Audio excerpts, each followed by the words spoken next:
ఏంట్రా ఏంట్రా ఏమనుకుంటున్నావురా?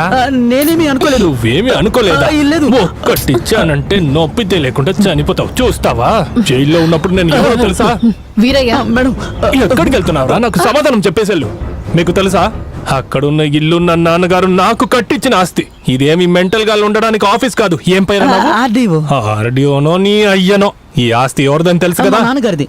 నీ అయ్యదా? కాదు కదా, మీ నాన్నది. వీళ్ళ దగ్గర 10 పైసా అద్దనైనా వసూలు చేశానా?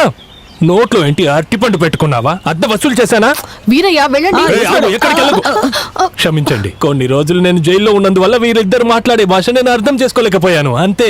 నేను ఏ రోజైనా వీళ్ళతో మర్యాద ఇవ్వకుండా ప్రవర్తించింది చూసావా? మరెందుకురా నాకు తలకాయ నొప్పి తెప్పిస్తున్నారు? నేనేమి చేయలేదు. నువ్వు ఏమి చేయలేదా? నా ఇంట్లో నేను స్నానం చేసుకోవాలంటే నీ దగ్గర పర్మిషన్ తీసుకోవాలా? నేను ఇక్కడ పాట పాడొద్దు, మందు తాగొద్దు, చిల్లీ చికెన్, స్కాచ్, విస్కీ ఏమి నిన్ను అడగట్లేదు. స్నానం చేయడానికి నీళ్లు అది ఎదవ నాకు ఇవ్వలేడా? అది కరెంట్ లేదు, అందుకే మోటార్ ఆన్ చేయలేదు. కరెంటు, మోటార్ ఇవన్నిటితోనే అడవిలో ఉన్న ఆదివాసీలు అందరూ స్నానం చేస్తున్నారా? లేదు. ఇక్కడ బావి ఉందా? ఉంది. తాడుంది కదా? ఉంది. బకెట్ ఉంది కదా? ఉంది. బావిలో నీళ్లే కదా ఉన్నాయి, నూనె ఉందా ఏంటి? అవును. పైన ట్యాంక్ ఉంది కదా? అవును. అయితే చేరి అందులో నింపరా?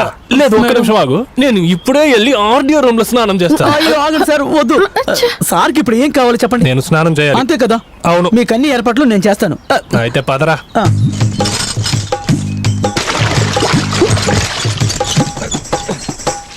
నిజం చెప్పమంటారా సార్? అదరగొట్టేశారు. నా ఇన్నేళ్ల సర్వీస్లో ఒక ఆర్టీఓ ఇంతలా అవమానపడడం నేను మొదటిసారి చూస్తున్నాను సార్. మీరు ఇలా 4 పర్ఫార్మెన్స్లు చేశారంటే తన ఫ్లాట్ అవడం ఖాయం సార్. చూస్తూ నించున్నావే సోపర్. సరే సార్. ఓ, జైల్లో ఉన్నారనే గానీ మీ ఒంటిని మాత్రం భలే షైనింగ్ గా ఉంచుకున్నారు సార్.